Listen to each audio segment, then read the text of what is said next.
এক বড়লোক সিইও একটা আন্টি ঢিলা মেরে ফেলে দেয়। আন্টিটা যায় পরে এক পাগল ভিখারির কাছে। তখন সে দেখতে পায় এটা একটা ডায়মন্ডের আন্টি, আর দেখতে পায় লোকটি চলে যাচ্ছিল। তখনই সে একটি দৌড় মেরে তার গাড়ির সামনে যায় বসে পড়ে। তখনই লোকটি বের হয়ে আসে, বলে তুমি কি পাগল, এখানে সেখানে বসেছো মরার জন্য আর জায়গা পাওনি? তখন সে উঠে বলে আপনার আন্টিটা ফেরত দেওয়ার জন্য আমি এসেছিলাম। তখন সে বুঝতে পারে সে একজন পাগল, অনেক সফট এবং কোমল হৃদয়ের মানুষ।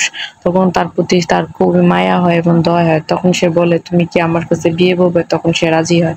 তখন সে সাথে সাথে একটা আন্টি পরে দিয়ে এবং তার তার সরকারকে বলে তার ব্যাপারে খোঁজখবর নিতে। এমনি মেয়েটি তার উপরে এসে পড়ে যায়।